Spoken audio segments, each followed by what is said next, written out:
Bonjour, vous écoutez bien La Confiture, je suis Sébastien, je suis avec Guillaume. Bonjour à tous. On a appris des trucs et on va vous les transmettre à notre façon parce que n'oubliez pas, la culture, c'est comme la confiture. Ça ne prédira pas le futur.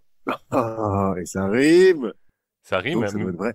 mais est-ce que ça risque de prédire le futur? Là, nos derniers épisodes ont un peu provoqué des trucs, donc on va voir, on prend un risque. C'est ça.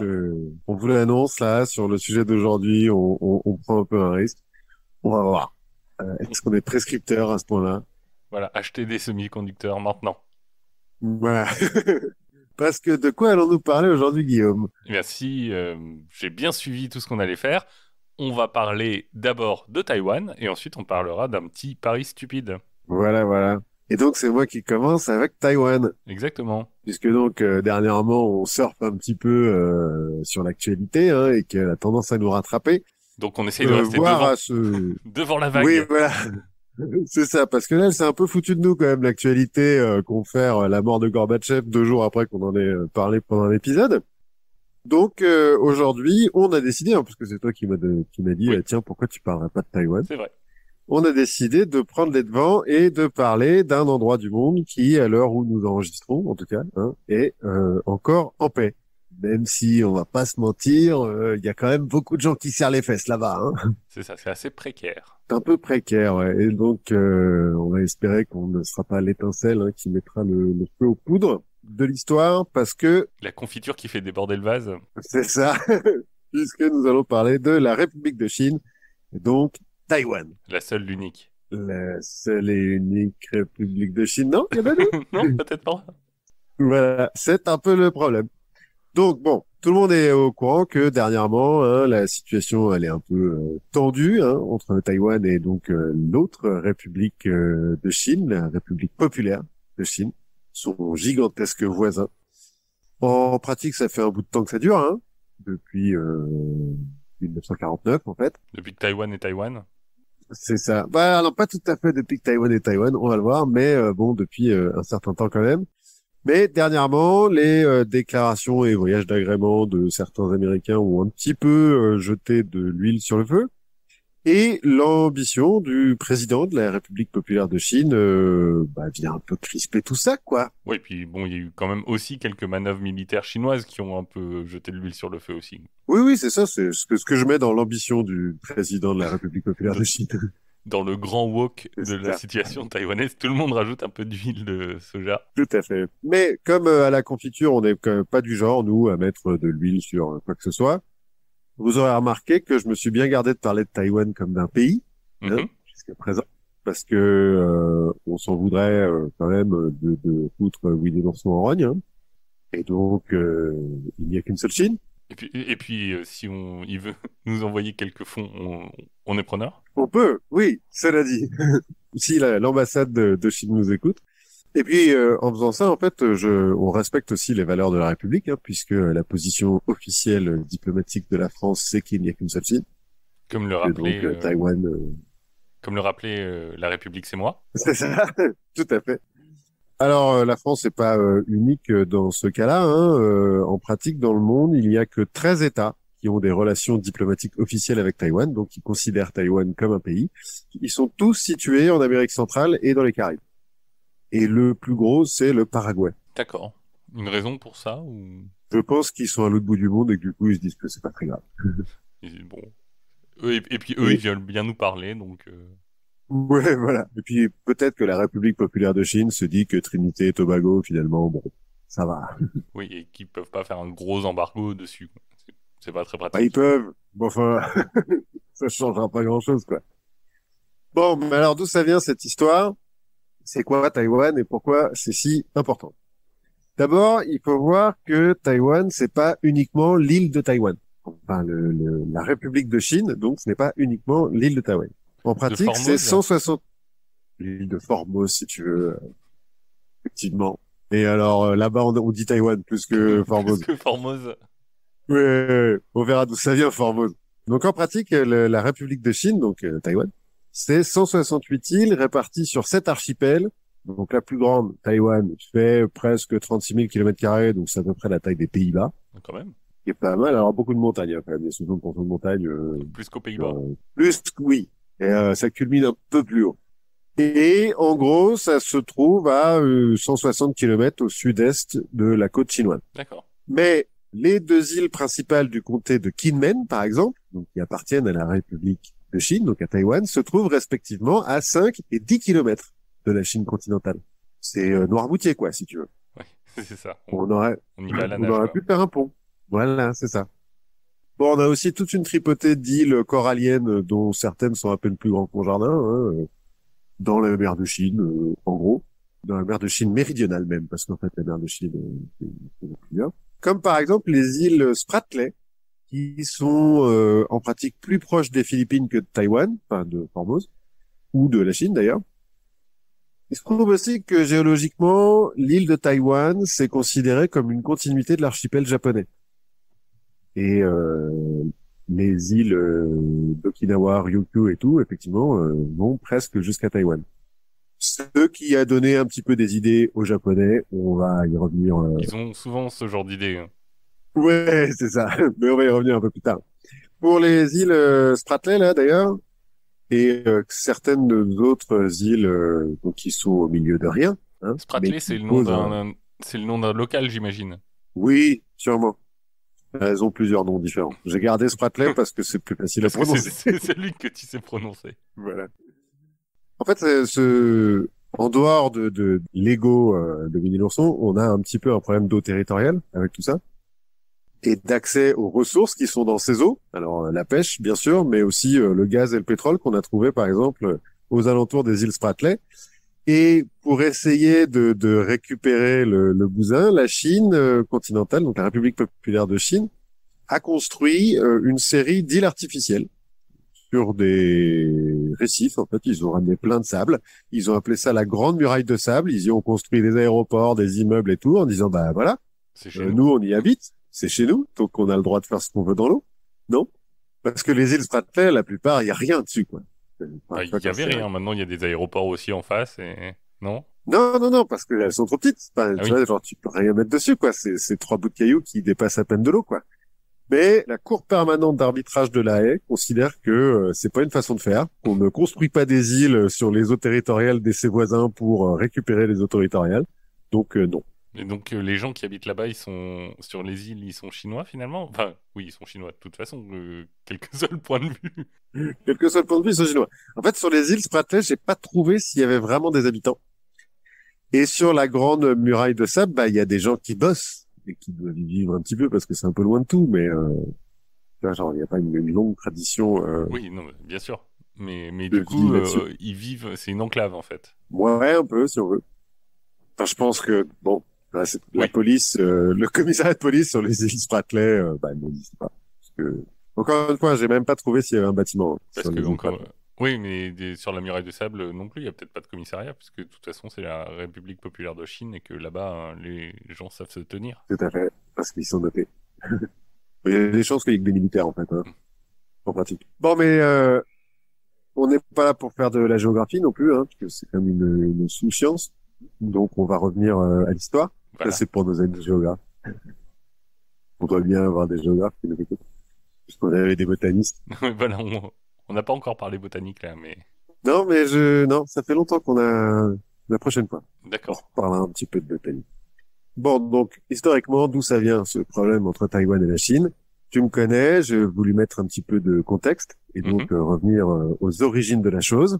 Et donc, tout commence au néolithique. Ah, Quand, à environ 4000 ans avant Jésus-Christ, quand des peuples proto-austronésiens quittent la baie de Hangzhou, en Chine, c'est mhm. en gros juste en dessous de Shanghai, enfin Shanghai actuel hein, à l'époque, bien sûr, pour s'installer donc ces peuples proto-austronésiens sur l'île de Taïwan. En pratique, il y avait déjà des gens sur cette île puisqu'on a retrouvé les restes d'un mec qui a canné il y a 30 000 ans, mais on a retrouvé que ce mec-là. Donc on sait pas vraiment ce qu'il faisait et de toute façon, ils ont tous été assimilés par les Austronésiens pour devenir la culture dominante de l'île. D'accord. Je sais pas, moi j'imagine qu'à l'époque il y avait des dragons, enfin des dragons de Komodo et des trucs. Alors c'est possible, j'ai pas trop fait le côté zoologique Ok, de la chose, mais en tout cas il y avait des mecs. Certains des Austronésiens de Taïwan ont continué leur périple et sont allés coloniser les Philippines, l'Indonésie et Bornéo. par exemple. Il y Mhm. a une théorie out of Taiwan qui prétend que tous les peuples de ce coin-là viennent de Taïwan. Laisse-moi deviner, c'est des gens de Taïwan qui ont cette théorie. Un peu, mais il semblerait qu'il y ait des preuves un peu scientifiques de ça. D'accord. Notamment linguistiques, parce qu'ils parlent quand même tous des langues qui sont dérivées des langues austronésiennes de Taïwan.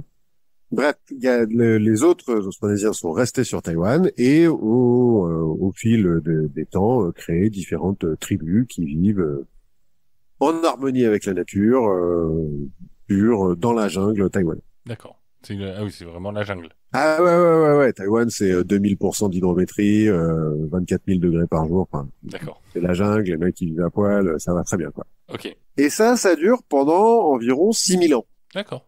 Parce que il semblerait que jusqu'au XVIe siècle, ces tribus aborigènes, parce que donc on les appelle des aborigènes, hein, Mhm.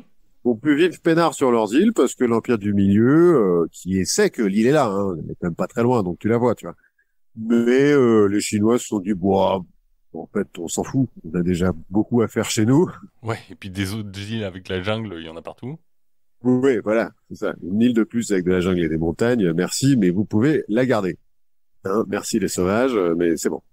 En fait, à part des pirates et des pêcheurs qui s'installent temporairement au sud de l'île de temps en temps pour faire une pause, personne vient visiter cette île jusqu'au XVIe siècle, donc en 1542 précisément, quand les Portugais découvrent, Comme on dit en Europe. comme on dit en Europe, voilà, l'île et la baptisent Formosa, D'accord. ou Formose. D'accord. Donc c'est Alors, portugais, Formosa. c'est portugais. Alors, on ne sait pas trop si c'est en référence au pape Formose, qui est le premier pape portugais.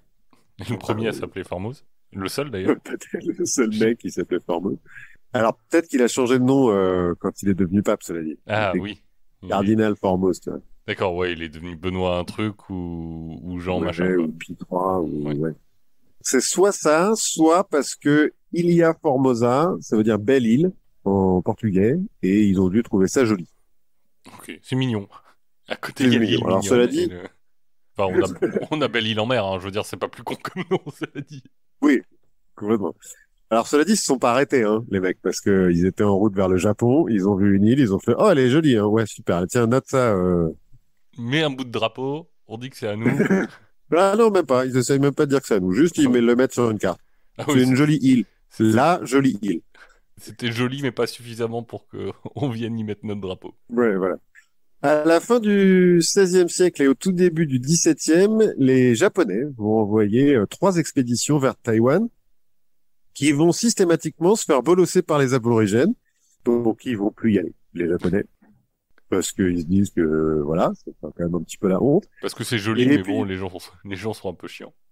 voilà. Ça- Visiblement, les locaux sont pas très très accueillants. Et puis, de toute façon, après, ils décident de fermer leur pays, donc ils arrêtent ce genre de trucs. Donc une île jolie avec des locaux pas accueillants, on fera aucune similitude, ça n'existe pas ailleurs. Il n'y a pas du tout en France d'île où il y a des choses comme ça qui se passent. Non, mais là, les aborigènes, c'est des chasseurs de tête et tout. Ils ont tendance à décapiter les gens et à réduire leur tête. Oui, d'accord. Ils ne font pas payer un impôt Et- révolutionnaire quand tu fais des villas, quoi. Non, ils n'utilisent pas la dynamite, beaucoup. En 1622, les Hollandais, qui lorgnent un petit peu sur les accords commerciaux qu'ont les Portugais et les Espagnols avec la Chine, s'installent sur les îles Pescadores, alors les îles Penghu en chinois, qui sont un petit archipel juste à côté de Taïwan, Les îles aux poissons? faut croire. Alors, il semblerait que ce soit des eaux très poissonneuses hein, dans le coin, qui est un problème encore d'eau territoriale, comme j'ai parlé tout à l'heure. Bref, ils s'installent sur les îles Pescadores et de là, ils essaient de forcer l'Empire Ming à leur ouvrir un port commercial sur le continent et ils essaient de le forcer en bombardant les côtes, en gros. Parce que Parce que c'est comme ça pour eux, qu'on négocie. voilà, c'est comme ça qu'on négocie. Les Ming ne réagissent pas très bien et envoient une flotte pour expulser les Hollandais des îles Pescadores. Les Hollandais se retournent alors vers Taïwan. Et en 1624, ils vont y fonder Fort Zeelandia, au sud de l'île. D'accord. Donc c'est la Nouvelle-Zélande, mais pas très nouvelle quand même. Ouais, c'est juste le fort. Ils sont pas encore tout à fait sûrs de Oui. ce qu'ils vont en faire, quoi. En 1626, les Espagnols construisent eux aussi un fort, mais au nord de l'île, qui apparemment à l'époque un peu moins accueillante. Mais comme ce fort se fait régulièrement piller par les aborigènes, les Espagnols vont pas vraiment s'y accrocher et ils vont finir par se faire expulser de l'île en 1642 par une coalition entre les aborigènes et les Hollandais. D'accord. Petite présence espagnole, bon, enfin bon. On commence à avoir les trucs où on a tous les Européens qui se mettent au même endroit et qui Ouais, sortent de c'était base. ça, ils essayent un petit peu, puis ouais, non, bon, il y a déjà des Hollandais, ouais, tant pis. Donc les Hollandais, ils ont un comptoir au large de la Chine, mais les Ming ne les laissent toujours pas pénétrer les ports chinois. Donc ça leur fait une belle jambe, bon. Mais ils s'arrangent en commerçant avec les pirates chinois qui, bon, pillent et rançonnent un petit peu tout ce qui passe dans le détroit, hein, c'est des pirates, mais font aussi beaucoup de contrebande. Les Européens s'en servent comme, comme voie commerciale illégale, plus ou moins. Enfin, Mhm. Comme voie d'accès. ouais. La seule façon pour les Hollandais de faire du commerce avec la Chine continentale, c'est les pirates. Ces pirates qui, du coup, profitent vachement de la situation. Hein. Leur business, il est florissant, quoi. Oui, c'est même plus vraiment des pirates, du coup, c'est des contrebandiers, Ah bah quoi. si, ils continuent. Alors, c'est des contrebandiers, ouais, mais ils continuent, tu vois. Pour pas perdre la main, Oui, ils rançonnent un petit peu tout le monde, ils se font payer une taxe de sécurité d'accord. aux pêcheurs et à tous les bateaux, quoi.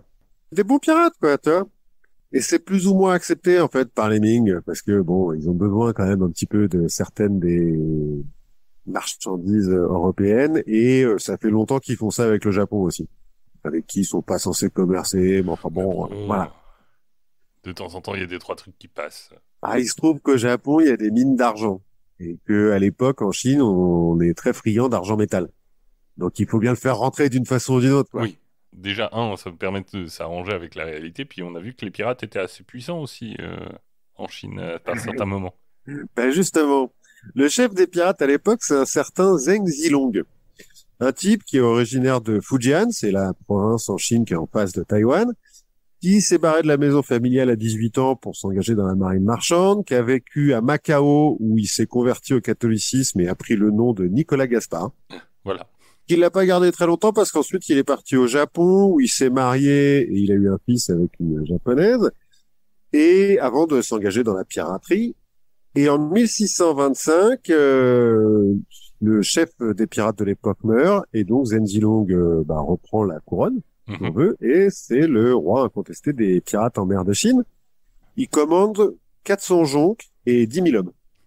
Ça va. Donc une petite force, quoi, finalement. Et grâce à son séjour à Macao, il parle le portugais, et donc il peut plus ou moins communiquer avec les Hollandais, parce qu'il y a bien un ou deux Hollandais qui parlent le portugais dans le tas. Du coup, les Hollandais lui donnent une lettre de course en disant vas-y, attaque Fais notre des boulot et on y bateaux sera payé. pour notre compte. Alors ce qui lui fait une belle jambe parce qu'il le faisait déjà Oui. Nicolas Gaspard, mais C'est bon, une elle continue. validation des acquis, comme on dit dans le monde de la formation. C'est ça. Finalement, les Hollandais dépendent plus ou moins complètement de Zheng Zilong pour commercer entre guillemets avec la Chine. En échange, Zheng Zilong va utiliser Taïwan comme base arrière, et notamment Fort Zelandia.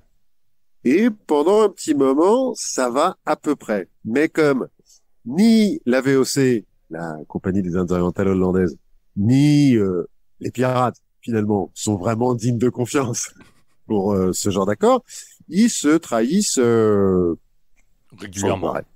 Oui, régulièrement, ils se trahissent. Du coup, les Ming essayent d'en profiter pour se débarrasser du roi des pirates, parce que ça la fout mal quand même d'avoir un roi des pirates. Et ils le font de la manière la plus efficace qui soit. Ils le nomment amiral de la marine impériale. Mais c'est la même chose qu'ils avaient fait avec Shinzi, non, je crois. Si je me souviens bien. Ouais, ouais, plus tard. C'est les Kings. C'est un peu plus tard, la reine des pirates dont tu nous avais parlé. Mais c'est un bon début, tu vois, à la chose là. Donc, Zenzilong, maintenant amiral de la marine impériale, se retourne une dernière fois contre les Hollandais, détruit leur flotte le 22 octobre 1633, et grâce au butin qu'il en tire, il va acheter 60%, je crois, des terres de la province de Fujian. Voilà. Et J'ai donc réussi. s'installer en seigneur local. C'est ça, c'est un pirate qui réussit. J'ai réussi dans la Ah, vie, j'ai racheté ma région. voilà, c'est ça. Il va pas mourir dans son lit, hein, on va voir. Mais... Mais Fort Zelandia est plus ou moins sauvé par le destin. Parce que quand il détruit la flotte, il va pas jusqu'à Fort Zelandia. Et quelques années plus tard, alors qu'il commence à se dire les Ming et Zenzilong on pourra peut-être les raser, les Hollandais, il se trouve que la dynastie Manchu des Qing attaque la Chine par le nord et renverse les Ming, lesquels fuient vers le sud, Mhm. où ils tentent d'organiser la résistance, notamment avec l'aide de leur amiral. Il est devenu seigneur local, hein, du coup, Ouais, puisqu'il du coup, possède la moitié de la province. et tout au sud. Et tout au sud. Donc du coup, lui, il est plutôt enclin à aider les Ming. Tout à fait. Il se met du côté des Ming. Donc, il y a un moment où il y a deux empereurs. Enfin, bon, voilà. Ça se bat. Mais en 1646, Zenzilong comprend que, bon, les Ming, c'est foutu, hein, ils y arriveront pas. Et donc, il tourne kazakh et se met au service des Qing. Mais là, nouveau coup de théâtre, Zen Chenggong, le fils de Zenzilong, qui bon a repris le business familial, hein, puisque lui n'est pas. Oui, lui, Euh, il est pas né sur Terre. Enfin, il est né au Japon. En pratique, il a vécu jusqu'à ses 7-8 ans au Japon, et puis ensuite, bah, il est parti faire le pirate, ouais, finalement. avec papa. Hein, avec papa. Puis quand papa est devenu amiral et ensuite seigneur local, bah, lui, il a continué à faire de la piraterie. Et donc lui, Zen Chenggong, il veut continuer. Il veut continuer à se battre pour les Ming, notamment parce qu'il déteste profondément les Qing, qui sont un petit peu moins coulants avec les pirates que les précédents, ce qui fait que Zheng Chenggong a une dent contre eux. Du coup, les Ming trouvent ça vachement bien, et l'empereur Ming en fuite lui donne le titre de Guo Xingye, seigneur de la maison impériale. Non, ça se prononce vraiment sûrement pas comme ça, Oui, mais ma prononciation est un petit peu plus proche sûrement que celle des Hollandais, qui l'ont appelé Koxinga, d'accord, et c'est comme ça qu'il est resté dans l'histoire. d'accord. Koxinga. Il n'y a pas un plat, genre le poulet Koksinga ou un truc comme ça? À Taïwan, peut-être. Peut-être. Parce qu'on va voir que c'est un demi-dieu à Taïwan. Il y a des temples et tout maintenant à son effigie. Bref, Koxinga devient vite une sale épine dans le pied des Qing et va jusqu'à menacer Nankin, qui est l'ancienne capitale Ming, qui a été pris par les Qing, mais qui est surtout au début du grand canal qui permet d'approvisionner Pékin. Et donc, si Nankin tombe, les Qing, ils sont un petit peu dans la merde. Donc ils envoient tout ce qu'ils ont pour empêcher Koxinga de prendre Nankin. Et effectivement, ils réussissent, hein, parce que sinon l'histoire en aurait été différente. Koxinga est obligé de se retirer et il cherche une nouvelle base arrière, parce qu'il peut plus vraiment rester sur la Chine continentale. Et donc, il se tourne vers Taïwan. Et le 30 avril 1661, il va y débarquer avec 25 000 hommes, près de Fort Zelandia. Pour prendre un fort où il y a 350 personnes. Là, ils sont quand même 9 000, les Ah, quand Hollandais même. là-dedans. Ouais. Donc il débarque avec ses hommes en face de Fort Zelandia et puis il va dire aux Hollandais, en gros, bon les gars, on vous a laissé là sur notre île pendant un moment, mais faut pas oublier que cette île, elle a toujours été chinoise, même si on n'y a jamais foutu les pieds. Donc vous êtes gentils, mais vous prenez vos clics et vos claques et vous barrez. Ce qu'ils vont faire? Non. Les Hollandais résistent. Koxinga fait un siège à Fort Zelandia qui va durer 9 mois et au bout de 9 mois, les Hollandais, qui sont quand même bien trop roux pour ces latitudes, se rendent. Plein de coups de soleil. Voilà. Et donc, le 1er février 1662, Koxinga prend Fort Zelandia et il fonde le royaume de Tunging, qui doit mener la résistance contre les Qing, sauf que Koxinga meurt 3 mois plus tard de la malaria. D'accord, donc en fait, c'est à partir de 1600 et quelques là qu'on est vraiment dans Taïwan, c'est la vraie Chine qui se bat contre le pouvoir illégitime de la Chine continentale. C'est ça. C'est ça. En pratique, il semblerait que les Hollandais de Fort Zelandia aient fait venir des paysans chinois pour Paysanner, quoi. paysanner, quoi. Ouais. Eux, ils n'avaient pas envie de le faire. Mais on parle de quelques milliers de personnes à tout péter, quoi. Koxinga, donc il vient avec ses 25 000 soldats et ensuite il va en faire venir de une bonne centaine de milliers des paysans chinois de la province de son père. Donc je disais, son père est pas mort dans son lit. En fait, il devient otage des Kings à un moment donné. Ils lui disent, dis donc, dis à ton fils d'arrêter les conneries là parce que ça devient relou. Il essaye, Koxinga veut rien entendre et donc les Kings Dans leur grande exécutent. mensuétude, dans la grande clémence des... Enfin non, c'est pas des Mongols, c'est C'est des Mandchous. Non, c'est des Mandchous. Mais ouais, ils exécutent Zheng Zilong. Voilà. Bon. Donc, Koxinga meurt, mais Zheng Jing, son fils, prend sa succession. Malgré le fait que Koxinga a voulu le faire exécuter quelques mois plus tôt. Bon, enfin bon, voilà. Il y a de l'eau qui est passée sous les ponts. Voilà. Il semblerait que Koxinga, en fait, il était un peu instable mentalement et qu'il avait un peu l'exécution facile. Ce qui est en général une bonne combinaison avec être roi des pirates. Ouais, c'est ça. Donc une certaine propension à la violence. Alors, on sait pas trop. Certains prétendent que c'est parce qu'il avait la syphilis. C'est pas une C'est pas une hypothèse qui a excuse vraiment déjà. été vérifiée. C'est pas une excuse, puis c'est pas vraiment vérifié. Hein, Cela n'exécutez dit, pas les gens même si vous avez la syphilis. non, non, non. Cela dit, c'est quand même devenu un héros donc pour la République de Chine, pour Taïwan, parce que c'est le fondateur de Taïwan, mais aussi pour la République populaire de Chine, puisque c'est celui qui a viré les Hollandais d'un territoire chinois, et aussi pour le Japon, parce qu'il est né au Japon et que on va en reparler un peu plus tard, mais ça leur donne des idées. Oui, on sait jamais. On sait jamais. Mais donc, le royaume de Tenging, pendant une vingtaine d'années, va rester indépendant sous le contrôle du fils de Koxinga, et il va se développer, ce royaume, et surtout continuer à faire des razzias sur les côtes chinoises. Parce que, bon, finalement, ça reste des pirates, les mecs, quoi.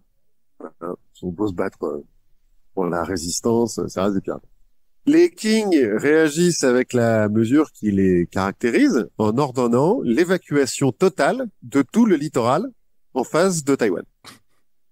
Il y a des centaines de milliers de personnes qui sont obligées de partir et de se déplacer 100 kilomètres plus loin Le sens de la pour mesure. ne plus être sur le littoral. Voilà, c'était efficace, cela dit. Ça coupe un petit peu les ressources du royaume Et de à mon avis, Taïwan, là, il y en a pas un qui va construire une paillote sur la plage, quoi. peut-être. Enfin, On, voilà. on respecte un peu, quoi. Ouais, le problème, c'est que voilà, le Mandchou a une petite tendance à l'exécution facile aussi. Donc bon, si t'acceptes pas ce qu'ils disent, voilà. Puis finalement, les Qing se disent qu'il faut se débarrasser de cette épine dans le pied, et en 1682, ils envoient un certain Shi Leng, un ancien lieutenant de Koxinga, à la tête d'une flotte de 238 navires, 21 000 soldats, pour prendre d'abord les îles Pescadores et ensuite Taïwan. En pratique, la bataille des îles Pescadores détruit presque entièrement la flotte des Zheng, qui, du coup, se rend, le roi, hein, Zheng Jing, nomme son fils Zheng Kezang roi, sauf que le Zheng Kezang en question a 12 ans. Et donc, quelques mois plus tard, c'est la fin de la résistance, les Qing ont gagné, et ils commencent par rapatrier tous les paysans qui sont sur Taïwan vers la Chine continentale. Ouais, ce qui doit pas être terrible pour le développement local. Non, c'est pas. Et puis, en fait, très vite, ils vont interdire l'immigration dans l'autre sens, bien sûr, mais très vite, ils vont se rendre compte que c'est un peu con et que vu qu'il y a des infrastructures, certes légères, mais des infrastructures quand même qui ont été construites sur l'île de Taïwan, ça serait con de pas en profiter. Oui. Et puis, ils ont beau interdire l'immigration dans l'autre sens, il y a quand même plein de gens qui fuient le régime des Qing et qui, du coup, vont sur Taïwan. En pratique, tout au long du XVIIIe siècle, il y a plus de 2 millions de Chinois qui vont s'installer sur l'île. Ah oui, ça fait beaucoup. Ça fait beaucoup, sachant que les aborigènes, à l'époque, il y en a 100 000 hein, à tout péter. Ouais. Mais bon, on leur demande pas leur avis, bizarrement. Donc 2 millions sur un truc grand comme... En fait, c'est quoi, la Hollande, c'est 10 millions d'habitants, un truc comme ça? Ouais, peut-être. Alors, à l'époque, ça va encore, mais maintenant, Taïwan, c'est un peu... comment dire, On est un peu à l'étroit, quoi. Ouais, la densité de population y est un peu élevée. Sur l'île, les tribus aborigènes des plaines sont assimilées plus ou moins de force à la culture Qing, qui s'installe donc. Et ceux qui ne sont pas assimilés rejoignent leurs cousins des montagnes et des jungles de la côte Est, où, alors déjà, il n'y a rien qui a été construit, et puisque à chaque fois qu'il y a des mecs qui y vont, ils finissent décapités, bah, les Kings finissent par dire, bah, y allez pas. Ouais, on va faire une réserve, et puis voilà. C'est ça, c'est ça. En gros, ils mettent une frontière et ils disent, bah, vous n'avez pas le droit de vous installer de l'autre côté de la frontière, c'est les aborigènes, laissez-les tranquilles. De toute façon, ils vont vous décapiter, donc Oui. Enfin, faites pas chier, les gars. vous n'avez pas le droit, mais bon, si vous prenez le droit, comptez pas sur nous pour Ouais, vous défendre. c'est ça, c'est un peu à vrai ce que c'est péril, quoi. Ils essayent, alors bien sûr, la frontière, elle est un peu discutable, hein, c'est au milieu de la jungle en plus, et puis les aborigènes, ils s'en foutent de la frontière. Ils font tellement chier les Kings que les Kings vont appeler cette période tous les 3 ans une révolte, tous les 5 ans une rébellion.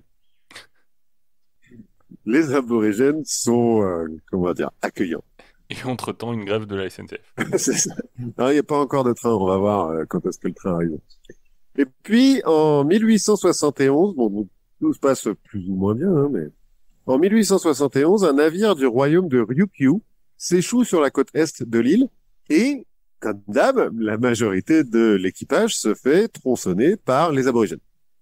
L'année suivante, le Japon, qui a conquis entre-temps le royaume de Ryukyu, qui était jusque-là indépendant, va à Pékin C'est demander, pas là où ils ont inventé le karaté? peut-être, Je c'est sais. là où il y a Okinawa et tout. Ouais, c'est peut-être là où ils ont inventé le karaté, justement pour se défendre des Japonais qui attaquaient. Bah, ça n'a pas très bien marché, visiblement. Bah, c'est quand même l'art de se défendre avec ses poings contre des mecs qui ont des épées, quoi. Donc, enfin, Ouais, mais bon, ils se sont même fait... si t'es fort, en face, t'as des mecs qui ont des épées, quoi. Ouais, et les armures. C'est ça. Donc les Japonais, l'année suivante, donc en 1872, vont voir les Kings pour demander réparation pour les marins qui se sont fait trucider. Les Kings leur répondent que à l'époque, ces marins, ils n'étaient pas japonais puisqu'ils étaient au royaume de Ryukyu, qui était indépendant, et que de toute façon, tout le monde sait que les aborigènes de Taïwan, c'est des malades, et donc il faut pas y aller. Hein? Donc, bah, vous avez qu'à vous en prendre qu'à vous-même. Le Japon dit, bah d'accord, on va faire justice nous-mêmes. En 1874, ils envoient 3000 soldats sur la côte nord-est Pour de aller l'île tâter de l'aborigène. pour aller tâter de l'aborigène. Et quelques mois plus tard, alors que 900 d'entre eux sont déjà morts de la malaria et que à chaque fois qu'ils ont pu voir les aborigènes, ils se sont pris des flèches dans l'œil, ils abandonnent. Et ils rentrent un Penaud. peu humiliés, penauds, vers le Japon. Et ils vont se suicider. Et ils vont se suicider. En 1894, le Japon déclare la guerre à la Chine pour une histoire de contrôle de la Corée et de la Mandchourie. Bon, ça n'a a priori rien à voir avec Taïwan, mais les Qing se font dérouiller et donc en 1895, le Japon et la Chine négocient un traité de paix, un cessez-le-feu, les Mhm. Japonais disent "Eh, cette petite île-là que vous avez l'air de vous en foutre, donnez-la nous." Les C'est Qing, pas une question. non, c'est pas vraiment une question. Et les Kings disent oui, bon, bah d'accord.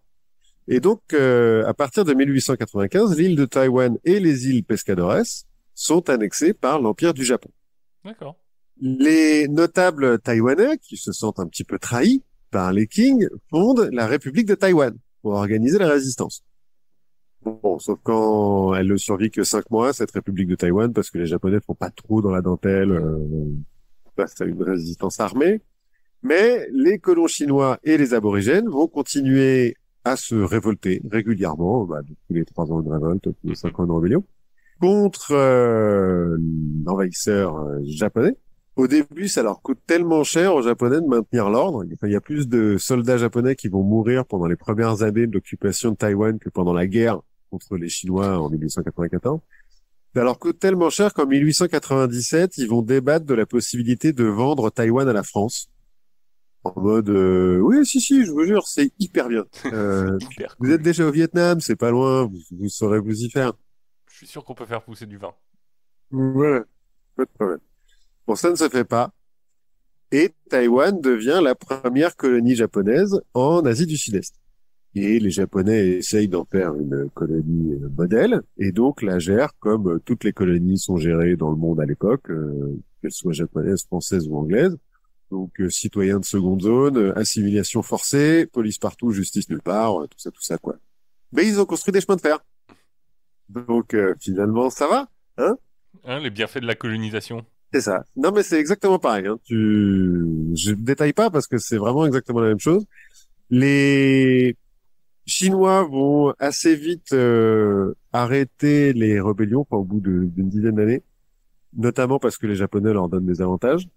Les aborigènes, qui sont considérés comme une encore plus grande sous-race par les Japonais, qui sont quand même ultra racistes, vont continuer à se battre périodiquement jusque dans les années 30, jusqu'à ce que les Japonais décident de les bombarder au gaz moutarde. Allez, on arrête. On arrête les conneries Ouais. maintenant. Là, Maintenant, ça les calme un peu. on fait la guerre chimique. On rase C'est tout. ça.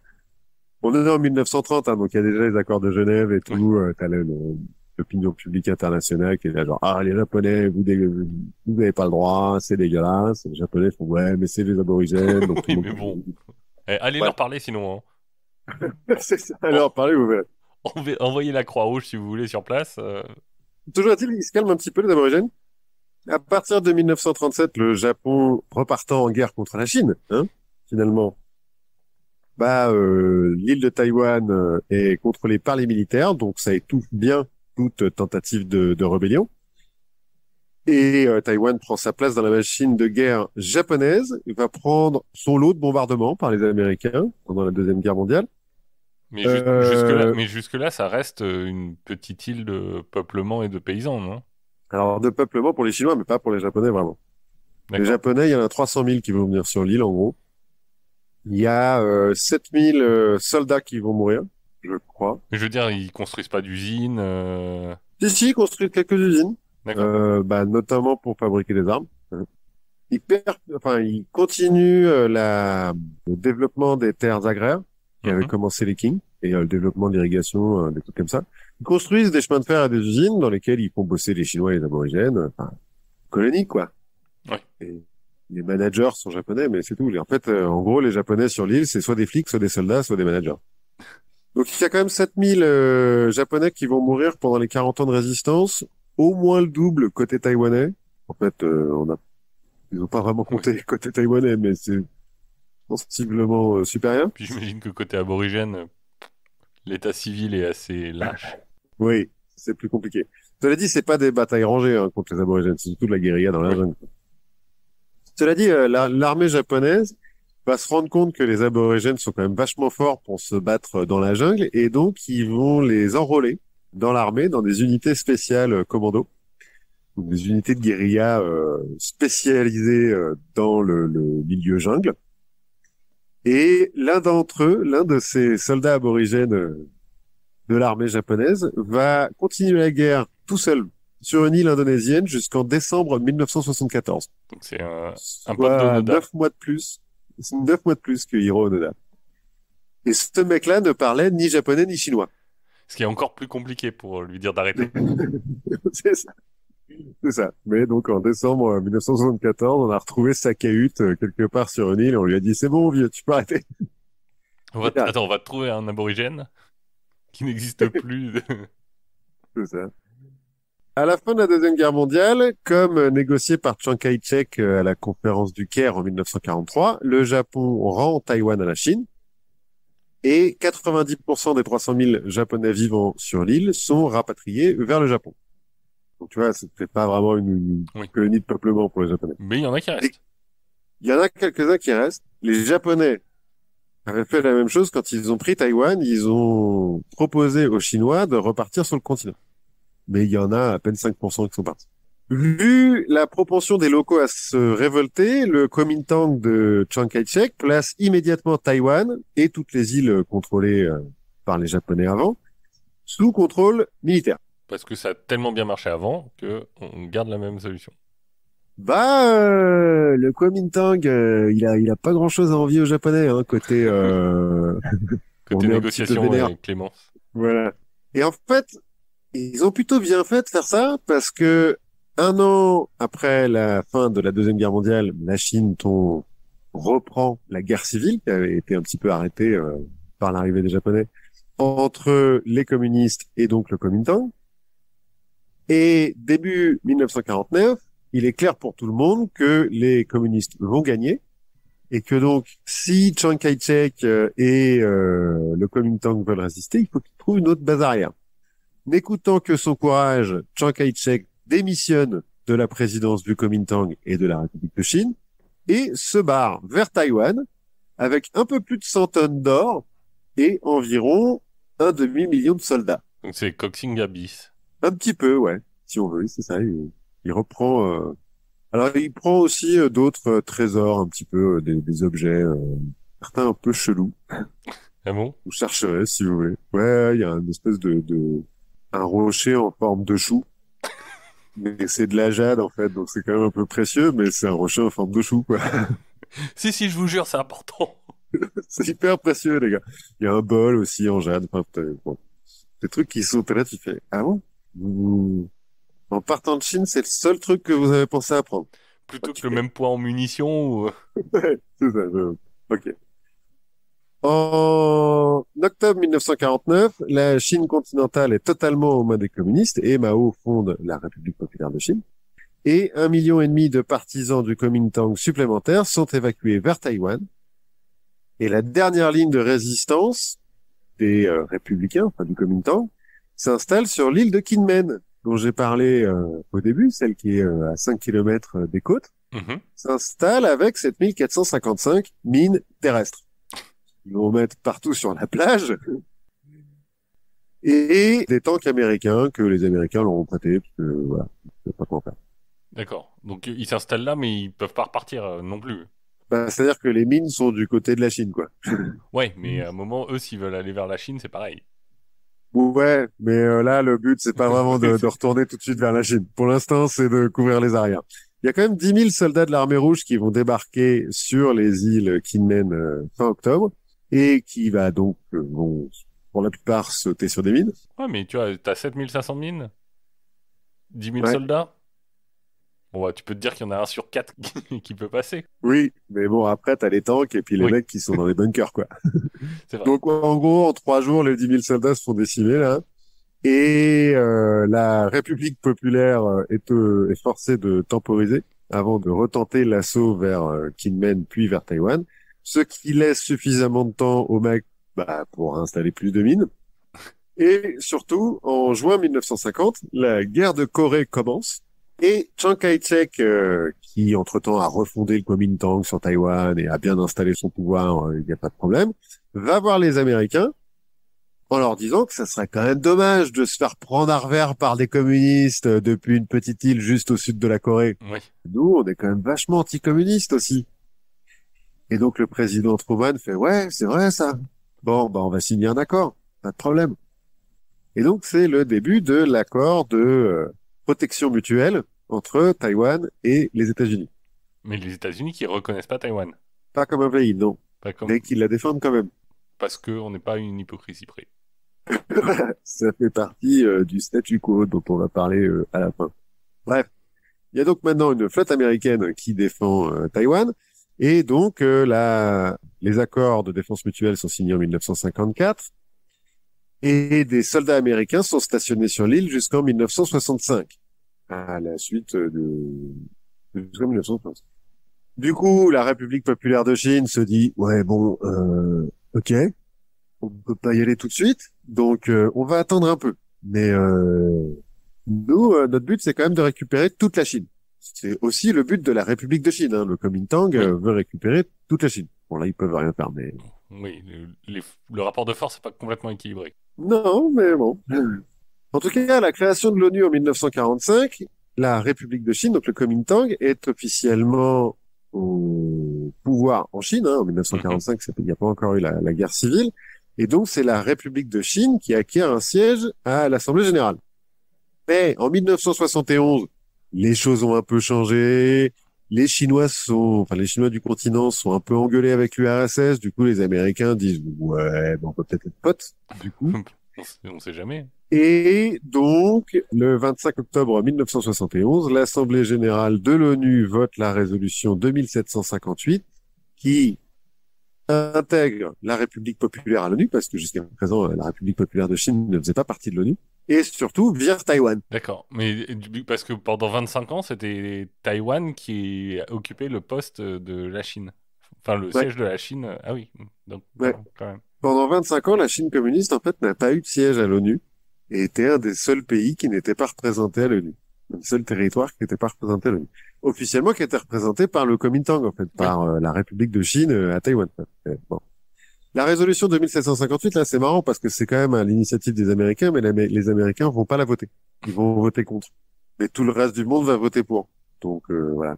Oui, parce que j'imagine que ça leur permet de respecter leurs accords qu'ils avaient passés pendant la guerre de Corée. Ou... Ouais, c'est ça. Les Américains, en fait, ils jouent un double jeu tout le temps, tu vois. C'est qu'ils ils peuvent pas se mettre à dos la République populaire, mais en même temps, la République de Chine sont leurs potes. Donc, bon, ils louent, quoi. Bref, Chiang Kai-shek dirigera Taïwan sous loi martiale hein, jusqu'en 1975. Il va exécuter environ 30 000 personnes pendant son mandat. Sur quelle population à peu près? Alors j'ai pas noté les populations de l'époque, mais là on a plusieurs millions quand même. D'accord. Non, mais je vais juste voir si c'est comparable des deux, des deux côtés, en fait. Ah oui, non, non, il y a quand même moins de gens qui sont morts à Taïwan qu'en République populaire de Chine. Oui, non, Mais mais bon, en, en proportion, ah, en pourcentage, je sais pas. Non, j'ai pas pensé à calculer ça. À sa mort, donc en 1975, c'est son fils qui va lui succéder, qui va diriger l'île jusqu'à sa propre mort en 1988, après quoi le Kuomintang accepte la démocratisation du régime et maintenant il y a deux partis, il y a des élections et puis ils s'échangent le poste de président tous les 4 ans, quoi, en gros. Jusqu'au début des années 2000, la République de Chine, donc Taïwan, Mhm. va revendiquer tous les territoires historiquement chinois, c'est-à-dire la Chine continentale, enfin le territoire de la République Oui, populaire de Chine, mais aussi toutes les régions frontalières qui ont été cédées par la Chine à l'Inde, au Bhoutan, à la Birmanie, au Tadjikistan et à l'Afghanistan, et la totalité de la Mongolie. parce que... Et le Japon, tant qu'à faire? Non, pas le Japon. Pas le Japon. Ils remontent pas, Non, ils ils sont, remontent pas jusqu'à là. non, ils sont un peu potes. Mais ouais, la Mongolie sous les Qing était chinoise, et Oui, donc les mecs disent, bah non, c'est à nous encore. Ça va durer, ouais, jusqu'en 2000. C'est en 2012 qu'ils vont finir par dire, non, non, mais c'est bon, on arrête avec la Mongolie. Ah, c'était une blague. Enfin, ouais, quand même, humour. vous êtes susceptibles, les mecs. Ouais, grave. De son côté, donc, la République populaire de Chine revendique toujours la province de Taïwan. C'est censé être une province chinoise. Qu'elle espère réintégrer comme elle a réintégré Hong Kong et Macao au début du XXe siècle, du XXIe siècle. En arguant la République populaire de Chine que 95% de la population sur Taïwan est chinoise, hein, Mhm. d'origine. La langue officielle, c'est le mandarin, et que la Chine impériale a été dans l'histoire le pays qui a dominé l'île le plus longtemps. Donc, selon eux, c'est une île chinoise, donc ils ont le droit de la récupérer. Ça se discute. Ça se discute, mais le fait est que, alors maintenant, la culture taïwanaise s'est séparée de la culture de la Chine C'est continentale. ça. Qu'est-ce qu'ils veulent, les Taïwanais? C'est surtout ça la question. Euh, alors, en fait, les Taïwanais, l'opinion publique taïwanaise n'est pas vraiment pour l'indépendance. Alors ça elle commence de plus en plus à aller vers l'indépendance, notamment parce que la jeune génération est plutôt pour l'indépendance. Quand on leur fait des sondages à 3 réponses possibles, c'est-à-dire indépendance, intégration à la Chine ou on garde le statu quo, bah on n'est pas vraiment un pays, mais en fait on fait ce qu'on veut et voilà, c'est le statu quo qui gagne à plus de 50%. D'accord. Le statu quo qui est quand même une sorte d'indépendance. Enfin, Bah, de facto, oui, ils font ce qu'ils veulent, mais ils sont pas reconnus comme un pays, ils ont pas de siège à l'ONU, ils peuvent pas avoir d'ambassade des autres pays, et puis ils sont toujours sous la menace de l'invasion mhm. chinoise. Mais bah, effectivement, ils font ce qu'ils veulent, ils ont un régime démocratique, un président, une monnaie, une économie indépendante, ils peuvent commercer avec qui ils veulent. Oui, D'ailleurs, ils commercent avec la Chine continentale. Pendant longtemps, le commerce a été interdit entre Taïwan et la Chine continentale. Maintenant, il est ouvert. Ils sont pragmatiques, les oui. communistes. Oui, bah, et les autres aussi, les Oui, Taïwanais. oui, oui. Tout le monde est très pragmatique, en fait, dans ce coin-là, et c'est pour ça que le statu quo, finalement, bah, ça va. Pourquoi pas? Oui. De temps en temps, on fait un peu, on montre un peu les muscles, il y a un peu de tension. Mais parce que Le tu... fait est que dernièrement, un peu plus. Et que peut-être que c'est notre épisode qui va déclencher Oui. l'apocalypse là-bas. Mais pour l'instant, statu quo, et statu quo, ça va à peu près à tout le monde. Bon, bizarrement, on ne demande pas vraiment leur avis aux aborigènes. Oui, qu'est-ce qu'ils sont devenus, eux? Ils sont encore 500 000 environ, D'accord. 2,5% de la population. Alors la plupart sont assimilés hein, maintenant. Je sais pas s'il en reste encore qui vivent tout seuls dans les montagnes. Qui Peut-être. coupent des têtes et... Non, je crois qu'ils ont arrêté ça quand même, de couper des têtes. Peut-être le problème avec le statu quo, c'est que là, ça leur coûte cher quand même, Taïwan. Hein. Mhm. L'île consacre en moyenne 16% de son budget La défense. son armée. Une armée qui fait 300 000 hommes, plus 3,8 millions de réservistes et au moins autant de mines, je suppose. Ouais, j'imagine. De fait, je l'ai lu avant de faire des recherches pour cet épisode. On considère que si la Chine continentale voulait envahir Taïwan, ben, en fait, ils galéreraient grave. Parce que les autres, ça fait 70 ans qu'ils sont en train de fortifier toutes leurs plages à foutre des mines, des bunkers et des missiles cachés. Et bah, ça serait vraiment galère. Donc, soit ils vitrifient Ouais, l'île. c'est ça, c'est ce que j'allais dire. T'as deux, ou t'as l'option, tu détruis tout, et puis, mais bon, à quoi ça sert d'aller envahir un truc où il n'y a plus rien, quoi. Bah oui, c'est ça. Enfin, à part Puis dire que il t'as y a gagné, quand ce qui est même déjà pas mal, hein, dans certains pays. ce qui peut être pas mal, mais ils ont quand même une opinion publique en Chine qui verra peut-être pas très très bien qu'on tue je ne sais combien de millions de leurs compatriotes. Compatriotes, sur les cartes officielles chinoises, la Chine enfin, Ah Taïwan bah oui. est représenté dessus. Ah bah officiellement en Chine, Taïwan c'est une province. Hein. D'accord, Et pour la propagande, les Taïwanais sont des Chinois d'accord. qui n'ont pas la chance de vivre sous l'éclat du communisme. Mais bon, Mais ça viendra. mais ça viendra, voilà.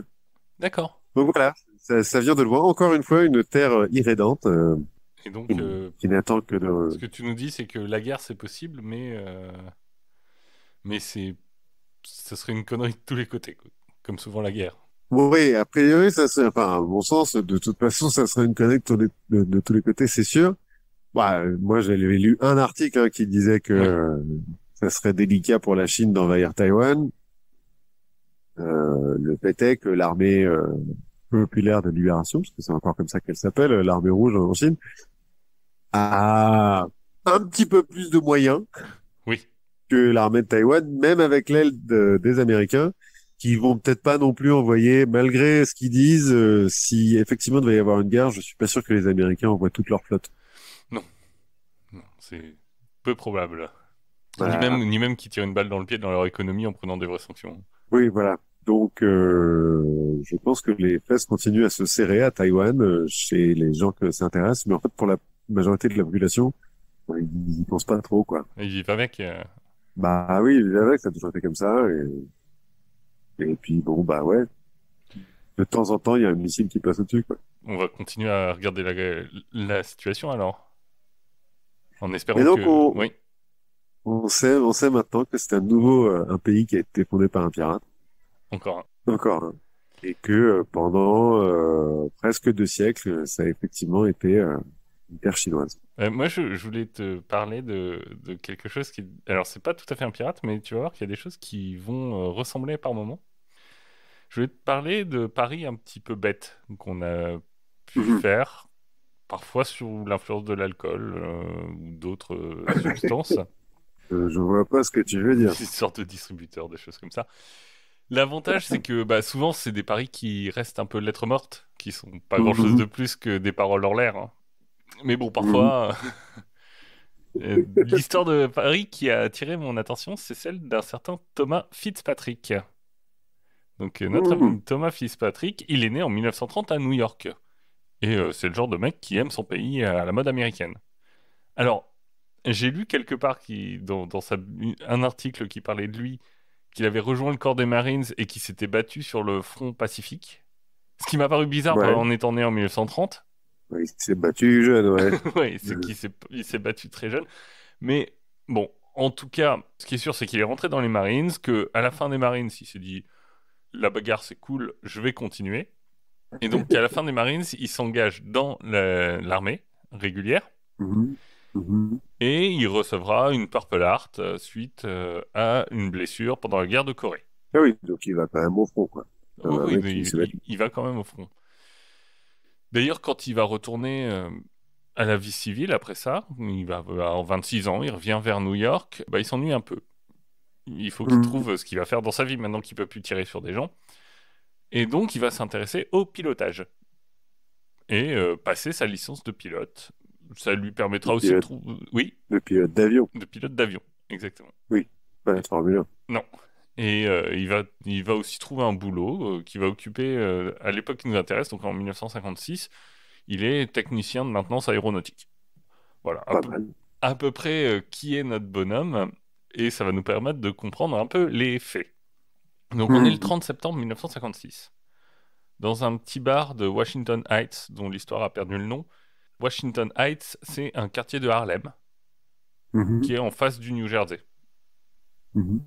Là, on boit, on rigole, et on parle notamment de l'état du trafic routier, qui est comme à chaque fois qu'on parle du trafic, hein, c'est jamais pour dire que tout va bien et que ça roule très bien. Et là, notre ami Thomas annonce gaiement que bah, lui, s'il est dans le New Jersey, il peut venir à New York en moins de 15 minutes. Pas de problème. Ah ouais. En prenant le tunnel machin et tout, Alors qui les doit gens pas lui disent, encore exister. mec, qu'est-ce que tu racontes? On se moque un peu de lui, et c'est là qu'arrive le moment Hold my beer. Attendez, tenez mon verre, je reviens. Donc il sort pas tout à fait sobre. Il est 3 heures du matin. Quelques dizaines de minutes plus tard, parce qu'il a dit 15 minutes, mais c'est juste pour faire le trajet, donc il faut qu'il fasse l'aller aussi. Mhm. Quelques dizaines de minutes plus tard, il rentre dans le bar, triomphant. Les gens se disent ah oui, t'as quand même fait un peu vite.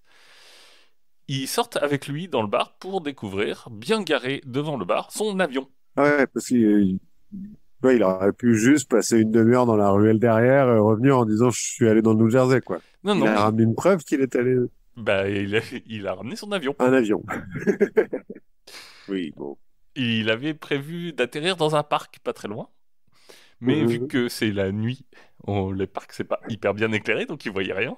Donc finalement, il s'est posé dans l'avenue Saint-Nicolas, donc directement dans la rue, qui est pas très large, mais qui a l'avantage de pas lui laisser beaucoup de chemin à pied. Bah oui.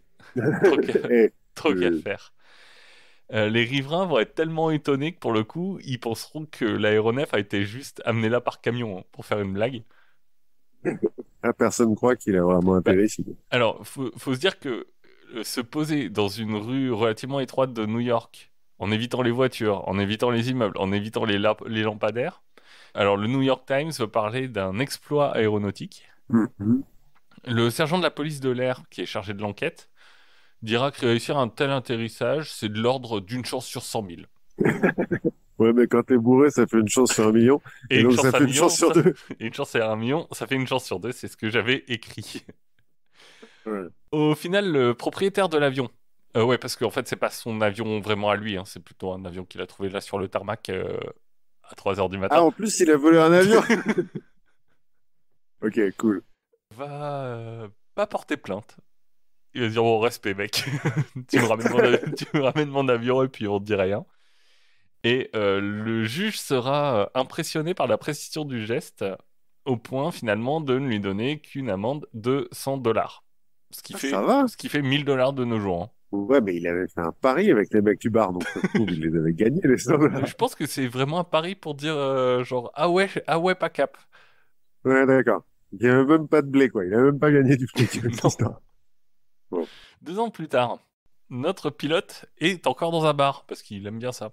Oui, Et que j'imagine, comme beaucoup de fois, il raconte son exploit aérien. bien sûr. Il se vante un peu. Mais dans l'assistance, il se trouve qu'il y a un homme qui... Alors, l'histoire veut qu'il vienne du Connecticut. Je ne sais pas si c'est vraiment intéressant, mais je l'ai noté. Cet homme qui dit, mais ouais, bien sûr, on va te croire. Ouais. Et il T'as commence fait un avion dans New York. Ouais. Mm. Le ton commence à monter un peu, et notre ami Fitzpatrick se barre en claquant la porte. Il revient 1 heure plus tard. Son Cessna est garé bien sagement devant l'Amsterdam Avenue. Son Cessna. Encore une fois, la notion de propriété. Bref, Non, mais chez les pilotes, c'est différent. il a recommencé. Il l'a fait une deuxième fois, sauf que cette fois, il est moins tard. Il y avait des gens dans la rue, genre un motard, qui raconte qu'il a dû zigzaguer pour l'éviter. Un chauffeur de bus qui dit vous vous rendez compte, moi, si j'avais dû expliquer à mon patron que j'ai eu un accident avec un avion, pourquoi je serais passé? Oui, non.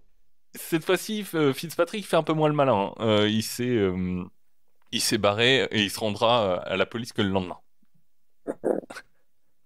Avec la gueule de bois en mode quoi? J'ai fait quoi? Non. Parce que il se trouve qu'en plus que ça, étrangement, sa licence de pilote avait été suspendue la première fois. Oui, bon. Bon, on peut comprendre, et que bah il l'avait pas renouvelé. Non, il s'est dit non, j'arrête les conneries en avion. Donc ça plus le délit de fuite, plus la récidive, il va quand même prendre un peu de prison. Il va y passer 6 mois. Ah, c'est pas cher payé. Et c'est la fin de sa carrière de pilote. Il mourra je sais plus, à 79 ans, donc en 2009. D'un accident de voiture. Voilà, donc c'est l'histoire de Hold My Beer, le pari débile qu'on fait 2 fois. Ouais, c'est bien con quand même, comme pareil. Ouais, Mais ça devait être un très bon pilote, mais c'est bien con. ouais. Une chance sur 100 000. Non, mais c'est surtout que ça aurait pu hyper mal tourner. Parce que, bon, il plante l'avion, il se plante lui, ok, mais s'il se plante dans le bus, là, par exemple, et qu'il y a 40 personnes dans le bus, bah, c'est fini, quoi. Ouais, imagine. Enfin, moi j'ai déjà vu des avions dans New York qui essayaient de se poser. Ça s'est beaucoup moins bien passé. Quand est-ce que tu as vu ça?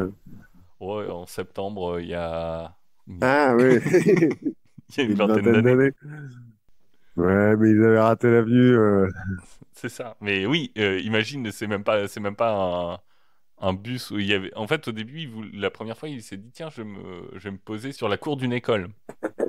Bon, alors, ce qui est bien, c'est qu'à 3 heures du matin, ça va. Mais t'imagines, tu te prends un bâtiment. Ouais, c'est ça. Tu prends un bâtiment. Non, mais ou même, il y a des gens, enfin, tu vois, les ailes d'un avion, ça peut faucher des gens, quoi.